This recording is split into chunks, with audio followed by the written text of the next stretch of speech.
Hello, I spent a couple years of my life studying Alice Neel. I did some of my graduate work on Alice Neel. And one of the questions I was asking was, why are there no pregnant women in art? And I ended up writing about 125 pages on it.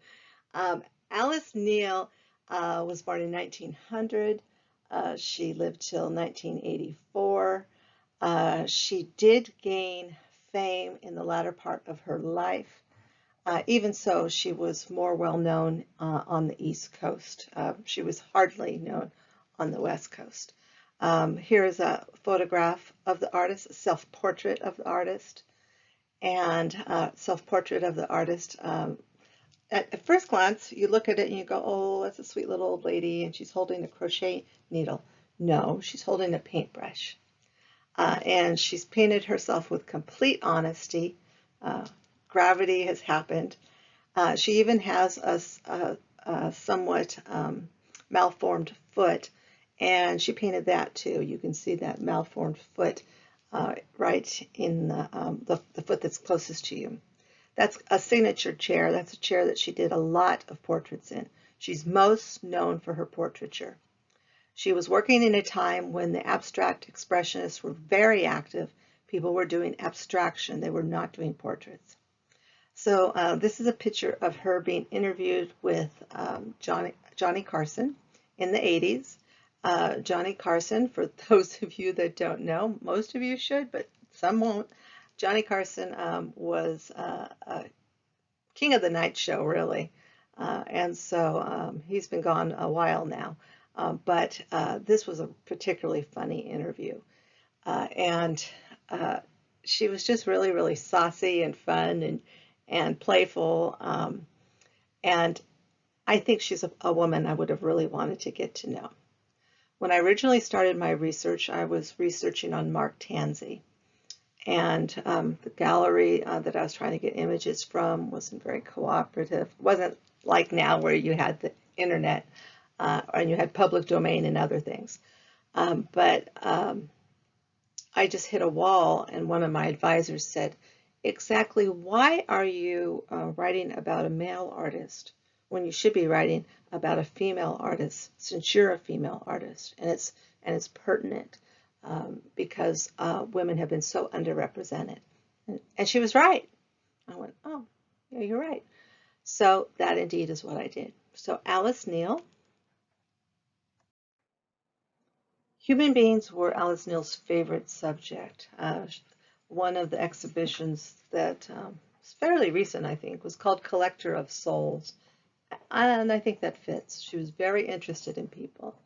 Art critic Clement Greenberg, he's the one that's associated with Jackson Pollock, Mark Rothko, Helen Frankenthaler.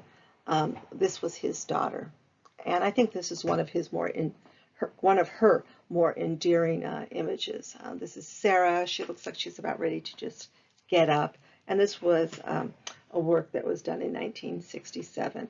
Very nicely, she usually dates her paintings. So this is her portrait of Warhol. It's a pretty famous portrait of Warhol. She did it after he was shot and had serious surgery. He was shot by Valerie Solanas, and it changed Warhol. He had this crazed person attack him, and afterwards he became much more private, more withdrawn. He was always a person that was fascinated with celebrity, and so this was a real change. And so he became much more quiet, which was not his personality.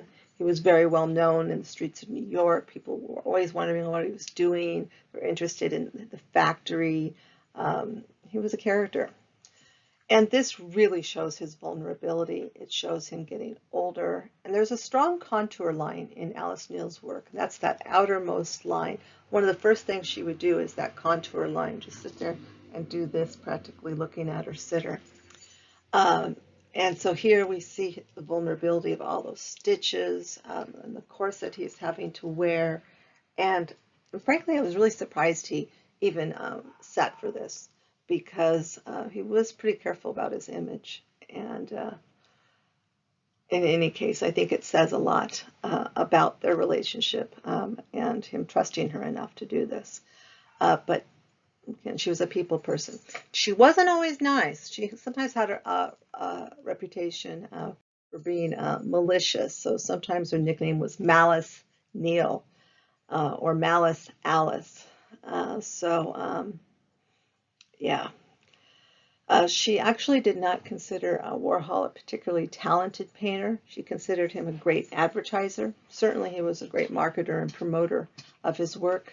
People are always wondering what he was doing. I think he was one of the early influencers, if you want to call him that. So, born 1900, died in 1984, Works Progress Administration artist in the 30s and 40s, with many other successful artists such as Jackson Pollock. And in a time where a lot of people were struggling, it was very difficult for an artist to survive. By having the support of the Works Progress Administration, she was able to remain an artist. She was able to make ends meet. So many artists, I think, give up and do something else. So she's a figurative painter when abstract expressionism was completely cool, and figurative painting was not. And again, like I said, she was fairly well known today on the East Coast, not so much on the West. She goes to the Philadelphia School of Design for Women in 1920 when a lot of people were not going to school, certainly women, not in the 1920s. So her getting an education in the arts was really quite remarkable in itself. She ends up marrying the Cuban artist Carlos Enriquez. And one of the reasons why she chose the Philadelphia School of Design for Women was because it specifically did not have men at it. She thought that they would be a distraction and that they would keep her from doing her work, which that very well could be true. She used expressive distortion. I think that's a really good way of describing her work, because sometimes the arms look too skinny, or sometimes there's a slight wave, but again, she's painting largely, just like this when she is looking at her subject and just kind of trying to get a basic outline. That's one of the first things she did. And so a very expressive way of painting. This is not an Alice Neel. This is a portrait of Alice Neel that was done fairly recently. I just thought it was striking, so I thought I would include it. You can see that the source material for this portrait is this particular work.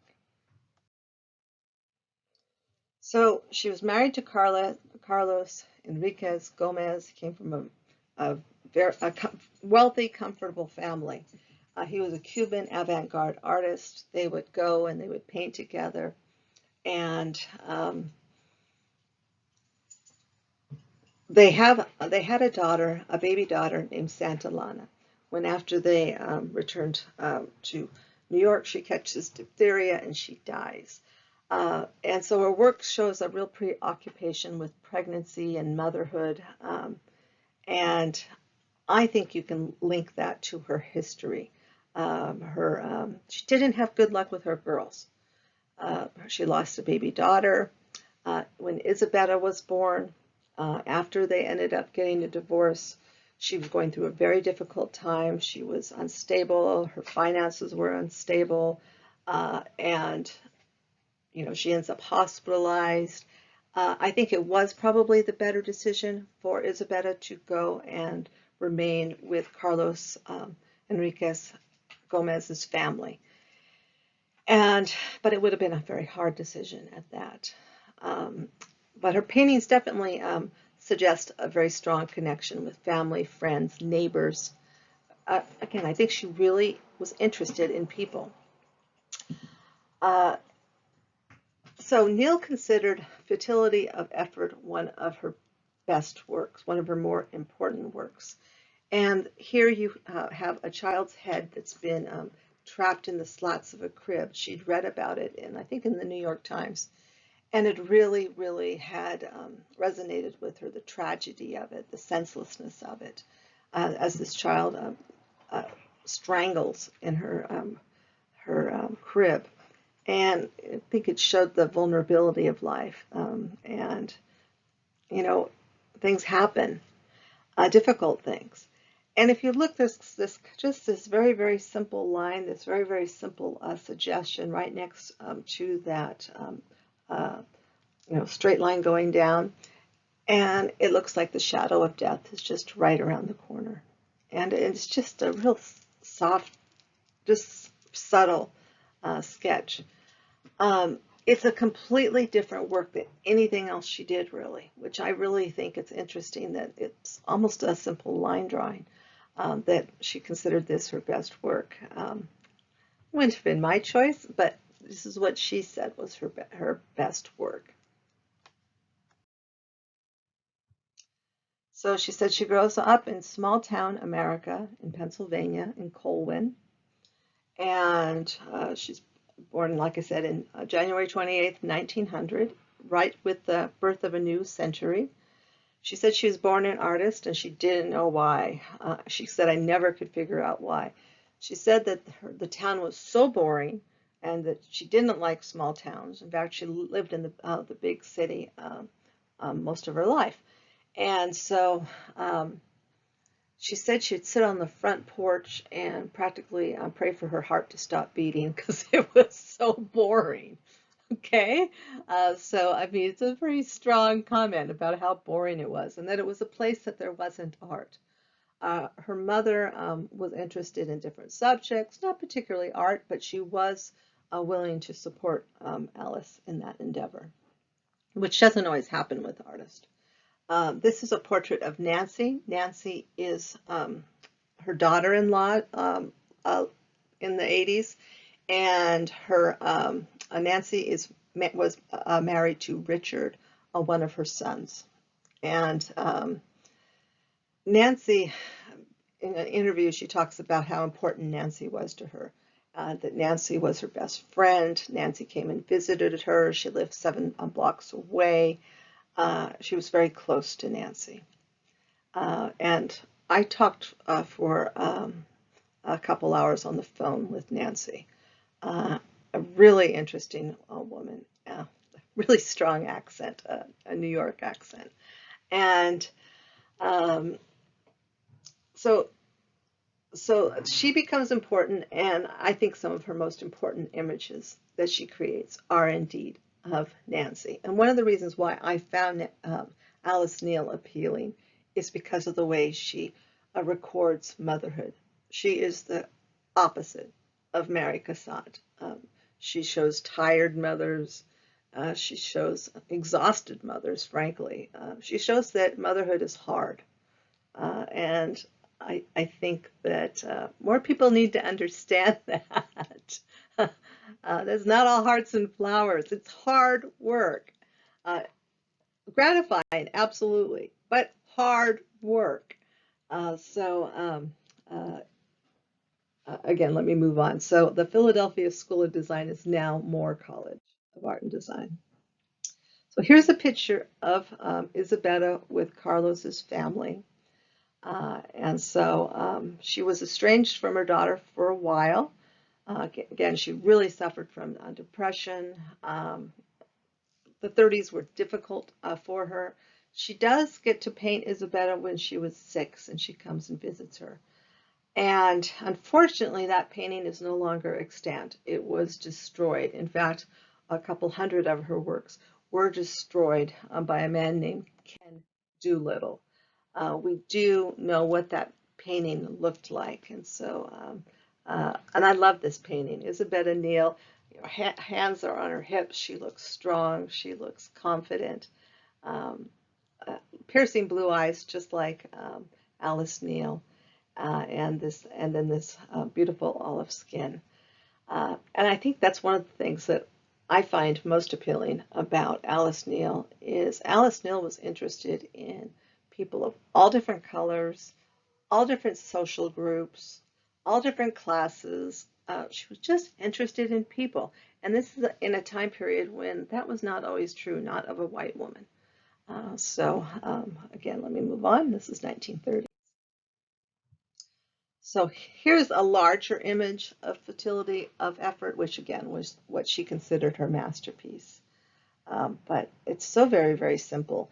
And in the interview with Johnny Carson, that's where she was actually talking about this particular work and about how she felt it was her most important one. But it's also, I think, one of her more sad ones. But the fact that she values it too, I think it also underlines how difficult it was for her to lose that child and to essentially lose her second child, to not be able to raise her. And then ultimately she ends up with two boys from two different men. And that again was very bohemian in a time when that was not typically. So there's an honesty to her work, strong outlines.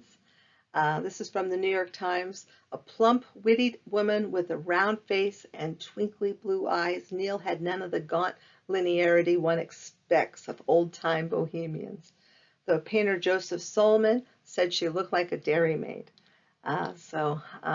She said she was cursed to live in a Mother Hubbard body. I'm really a sexy person.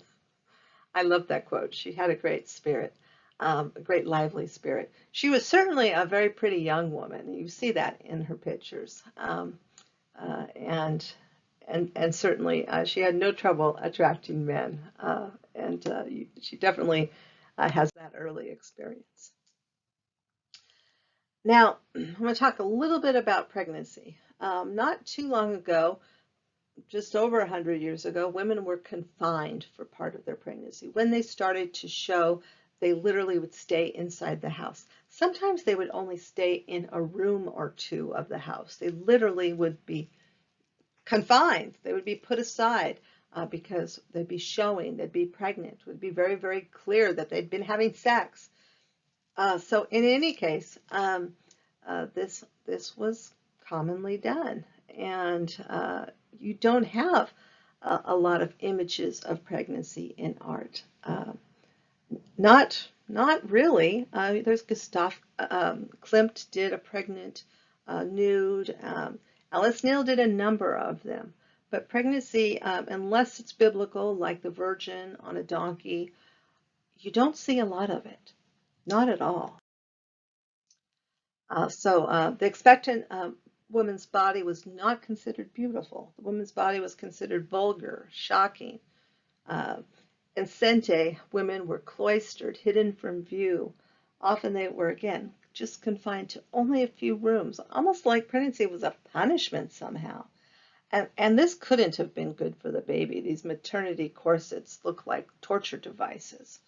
And of course, mortality rates for infants and pregnancy were higher as well, largely due to infection because midwives, doctors, they didn't always use sanitary conditions or even wash their hands when delivering. So yes, we've come a long way. Do we have a long way to go? I think so. Women are paid about 80% of what men are paid today. And so certainly there's not equality. There is definitely not equality in the arts as well. They're very underrepresented in the art museum. Around 25% of the artists are women. The Whitney says they're up to 40, but Guerrilla Girls and other groups have done gallery counts and have found that that's not always true. But we're getting better. At one point in time, only 5% of the paintings in museums were done by women. So that was largely in the 1800s.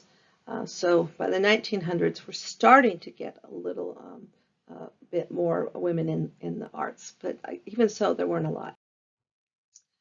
Pregnant Woman, Nancy, 1971. And this is the work I spent a lot of time on. I spent a lot of time talking to Nancy about this particular work as well. And literally, they'd been going to a family picnic. She was talking with Nancy Neel, Alice Neel, and Alice Neel said, "I'd like to paint you pregnant." And she's about 8 months pregnant here, and she's pregnant with twins. And Nancy Neel said, "You know, I just didn't care I said, sure, which I think is pretty remarkable for 1971 for a woman to pose nude for her mother-in-law. But again, they had a very, very close relationship. Um, and it's such an honest picture. It's certainly not a beautiful picture, not at all. Um, there is a portrait of Richard behind her. Um, she said that Alice Neel kind of wanted to give him a little credit because he did have something to do with his pregnancy. And so, and it's of course her son. And so he's just in the background. He's literally a painting leaning on the wall. Her arms look kind of distorted. The line looks kind of expressive. Like I said, it's not exact. Uh, the realities of pregnancy are there. She's got the very, very dark nipples, which is something that happens in late pregnancy when a woman is expecting, and it's so that when the infant is born, the infant basically can find a source of food because the pigmentation in that nipple is darker. Something that they don't tell young pregnant women. You know, I had a mother who was a sex educator. I could pick up the phone and go, what is happening to my body? I think What to Expect When You're Expecting was one of those books that everyone had on the coffee table, but not everyone didn't read it cover to cover. I know I didn't. But it was a surprise. It was a real surprise. And then it has the linea negro, which is basically means black line. It's actually kind of a dark brown line, but it can be quite dark. And that happens in late pregnancy. Literally, this line starts going up the abdomen, and it happens overnight. You walk in the bathroom, you see what just happened. And again, I was fortunate. I had a mother I could call and go, I'm cracking open.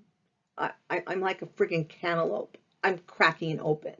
And I'm explaining this to my mom, and she's of course trying not to laugh, and explaining it's hormones, it's natural, it's supposed to do that. Okay, good. So I love the reality of it. But does she look delighted with pregnancy? Look at her face. Is this Mary Cassatt? No, this is not Mary Cassatt. This is not the sweet image of motherhood that you expect in paintings. It's much more real because, again, she's uncomfortable. At this point, she doesn't care. It's just she's ready for these babies to be born. Now, oftentimes I've heard women go, oh my gosh, pregnancy was the most exciting, wonderful part of my life. And I think that's great for a lot of women, and it's a great experience. But late pregnancy, you feel like this. I think most women feel like this. I mean, I certainly did. But in any case, she was ready for these babies to be born. She was miserable. It was hot. And so it's a great, great image. Nancy and the twins. Here we see the result. And so this is 1970s. And the images of the twins are lovely. The images of the twins are sweet. And you see one infant nursing, the other one looks like it's just been nursed, just kind of mellow and leaning back. And so these twins were something she certainly appreciated. But you can also see the mother looks tired. She looks worn. And she certainly looks like she cares for her babies, but she looks tired. And I love that. It was this particular portrait, more than any other, though, that made me choose to write on Nancy Neel. This woman has this deer in the headlights look on her face as she's holding her first child. And I think her name was Olivia. And so she's holding this baby, and look at her lovely hand. Her hand is just kind of grasping this infant, almost like some sort of clamp. And she just has this expression on her face like, help. Very much deer in the headlights expression. And it's so expressive. And not with my first, not with my second child, but with my first child, I had postpartum depression. I had a dangerous level of postpartum depression. It was heavy duty. It happened overnight. I was nearly suicidal. Um, and it was chemical. It was hormonal. It was, um, fortunately, I didn't want to hurt the baby. I was more intent on hurting myself. But I got help immediately. I knew enough to call for support immediately and get help. And so having experienced that, and yet again, it's one of those things people don't talk about, serious depression. And it was related to hormones. I had about 6 weeks of therapy, and after a while they said, you're fine. Um, you need to find a way to stay home with your child, because I was distraught at returning to work. And part of being a feminist is realizing that you have a choice. You do not have to go back to work full time. And we made it happen. We made it happen that I ran a daycare in my home, and it worked really well. I just did it a couple days a week, and I had small infants, and my children didn't need preschool. But for me, I needed to be home. Now, a lot of people can balance the baby and the briefcase and daycare, and it wasn't for me. And so, and fortunately, my husband was fine with it, because I pretty much came home from work one day and said, I'm not doing this. And that was it. And so it worked. So in any case, I think this is why it just really resonated with me. So Mary Cassatt is lovely, and motherhood can be like this. There are moments when it's exactly like this, when they're so perfect, there's this perfection in your mind. And so she was very, very well known for these gorgeous mother and child paintings. And it should be noted, however, Mary Cassatt did not have children. She realized that as an artist, it would be very difficult for her to juggle that life. And so Mary Cassatt was not a mother. She made that choice to be an artist first. Now, did she experience some of the feelings of motherhood? Absolutely. She had nieces, she had nephews, she had neighborhood children that she'd enjoy. But I think it's notable that you don't get the full reality of an infant. That moment when you take this infant home and you realize that the support that you had, through the pregnancy, showers and get-togethers and people all around you all the time, that disappeared when finally you're home alone and everyone has gone. And it's like, okay, well, where's the nurse? So it's hard, but they're still absolutely gorgeous, and I love Mary Cassatt's work. So Gustav Klimt was one that did produce this work called Hope One. This is believed to be one of his lovers. And sadly, this child actually did not survive.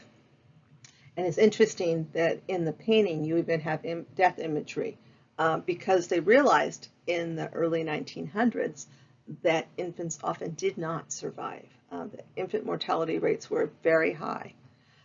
So Ron Mueck, he got his start with Charles Saatchi, and the Sensation exhibition really put him in the forefront. Not with this particular work, however. That was in the 1990s. And this is called Pregnant Woman. And she's oversized. As you can tell, she's huge.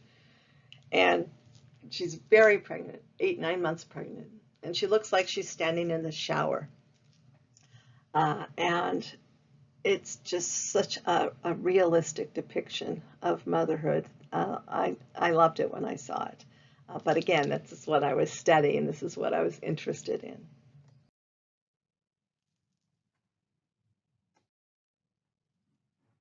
Margaret Evans pregnant, yet another example. And again, do you see that startled look on her face, as if she doesn't quite understand what her body is doing. And certainly there's no turning back at this point. So I love this quote. This is from an article called the Alice Neel Papers from the Smithsonian. There are dearest mothers imaginable in this show. All that is, except for the ones painted by Alice Neel, who look refreshingly out of their minds. I think that about says it all, really. Pregnant Maria, 1964. Again, she's living in Spanish Harlem, not the best part of New York, but a bohemian part of New York, and a place that she enjoyed living, because again, she lived there over 20 years. And this was done in 1964. This is a Latino woman, and again, you have that bold outline.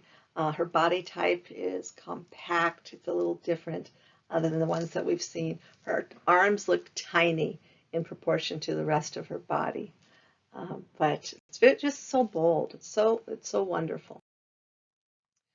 Pregnant Betty Haminsky, 1970. Here again, you have a woman that's almost leaning back. She looks startled. Her breasts are large and heavy. Her face looks concerned, and her body, of course, is fuller. Here, she's not as extremely pregnant as she shows most of her images. Here, she's around 5 months pregnant, maybe. We're certainly more comfortable with pregnant images today. Annie Leibovitz and Demi Moore helped us with that. In August 1991, this cover was a sensation. People were absolutely shocked by it. And more Demi Moore. Now it's been airbrushed. It shows this absolutely perfect body. And so do know that it's idealized. But even so, she had a gorgeous body. And Demi Moore is, of course, so very, very striking. So this was done in 1991, cover of Vanity Fair. And it's been spoofed a lot, appropriated, if you want to use the artistic term. And so Bruce Willis, who was the father, also did a little spoof of it. The comedian Leslie Nielsen also did a spoof of it and exaggerated that huge ring that she has on. But she definitely showed us that pregnancy could be beautiful and even sexy, not ugly, not repulsive. Didn't need to be stuck in confinement in a room for months. And as part of the Leibovitz photo shoot, this work was included as well. And so this is Demi Moore. I love the emerald green dress that's slightly opened, and then the cobalt blue shoes that clash but somehow look bright. So, but there, again, she has been idealized. There is this idea that she's not going to sweat during childbirth. She's definitely idealized. However, she looks powerful. She looks strong, a modern Madonna, if you will. There's no shyness. There's no humility in her demeanor at all. She's very direct. And she started a trend. A lot of celebrities have done it since. So now it's not nearly as shocking. Now it's been done, so people are okay with it. So it's again, now it's almost a cliche to, if you're pregnant, to get yourself on the cover of a magazine. So not quite mainstream, but again, this idea of a woman's body being natural is okay. I actually like it when I go to the beach and I see a pregnant woman in a bikini. A lot of people are much more covered up, but you know, if they're comfortable with their body and they want to wear a bikini and they wear it well, why not? One of the things she said, this is Alice Neel, said, "I don't give a damn. I was women's lib before there was women's lib." And this is true to a point. I mean, there were suffragettes and everything else, but she certainly was actively women's lib before the movement fully gained momentum. So this is Claudia Bach, pregnant, 1970s. And so she was definitely exploring this idea of pregnancy. But I also think it probably was pretty therapeutic for her because she was working through some of the things that happened in her life as well. So clearly before her time, women of color, pregnancy. I think she's fantastic. And I'm glad that now when you go on YouTube, you see new clips on Alice Neel. There's a lot more information on Alice Neel today than there used to be. So it has shown up in the past, like I said, but things like a virgin on a donkey, certainly not boldly, not at all. This is from Lettre Richer, Lindbergh Brothers. Beautiful, kind of early Renaissance, late medieval, but it's just beautiful. This is Elizabeth, cousin to Mary, who was pregnant with John the Baptist, bowing down to a very pregnant Mary. Still, the Virgin is rarely shown great with child. More often, she's shown in early pregnancy. Leonardo da Vinci explored pregnancy in the early 1500s, but the woman is even taken out of the equation. The baby is shown like inside of a walnut shell practically. So you do not really have an image of a pregnant woman here. You do have the vaginal imagery at the very, very top of the screen, but largely the baby is just kind of taken out of the equation and separated from the mother. So he expresses the human condition in a nutshell. Indeed, his rendition of the womb resembles an open horse chestnut casing. Inside is the beginning of us all laid bare. 500 years ago, this artist and scientist portrayed the human spirit in a way that is more biological than spiritual. He holds up humanity as a fact of nature. And he was very interested in the human body. He was very interested in the workings of the human body. He did sketches of cadavers and we'd basically get these bodies from the morgue so that he could sketch them and produce the images. He was really interested in. He was interested in everything, for that matter. He was a real Renaissance man. Jacopo Pontormo, Visitation, Oil on Wood. This work was at the Getty a few years ago. It was a very special Pontormo exhibition. This work is stunning. It is so beautiful. It is so bright. It's Mannerist, which means these women look like they're 8 feet tall. They look kind of stretched. They look elongated. They look full. And a mannerism was something that was done in this time period. And it's to be expressive, to long fingers, long neck, for instance, Parmigianino's Madonna of the Long Neck. And here we have the meeting of Elizabeth and the Virgin and that moment of wonder where they meet each other, they're excited to see each other, and inside their babies are moving and essentially greeting each other as well, according to church doctrine and biblical writing. And they both have a lady's maid with them, a servant, a lady's maid, a woman with them, because a woman in this time period would simply not just go outside, not by herself. You would always have someone with you, a brother or a servant or a lady's maid or a friend. You simply did not just go out by yourself. Very different than today, the freedoms that women enjoy today. Bill Viola did an incredible exhibition at the Venice Biennale in the 1990s called The Greeting. People waited in line around the block to see this particular work. It was projected on the wall. It was dynamic. It was moving. It was this video. There's this haunting sound kind of going through it.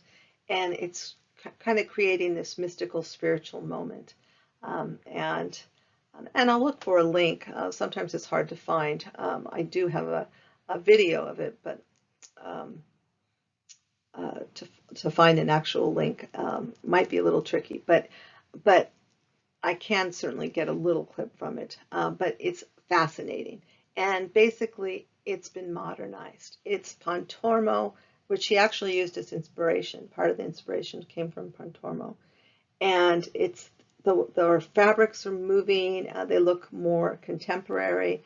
They look like figures that you can relate to a little bit more.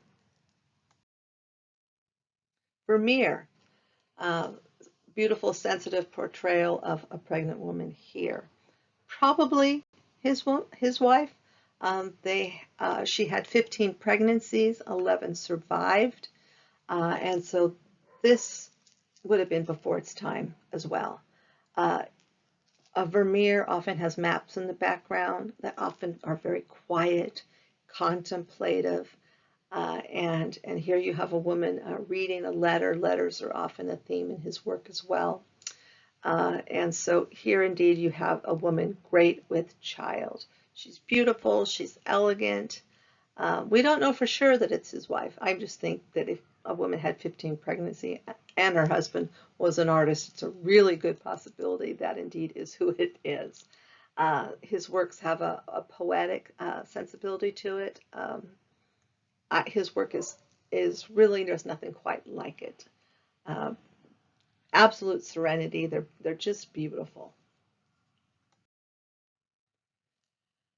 Her work is also a diary of her life experiences.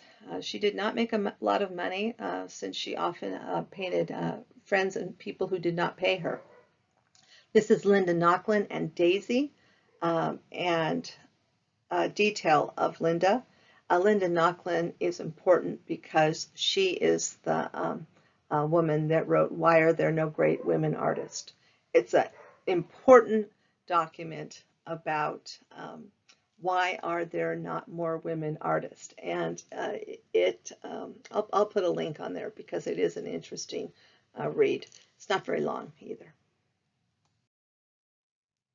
Dana Gordon, 1972. Whether I am painting or not, I have an immense fascination of humanity. Understatement. And Portrait of a Girl in Blue Chair. And this is one of her grandchildren.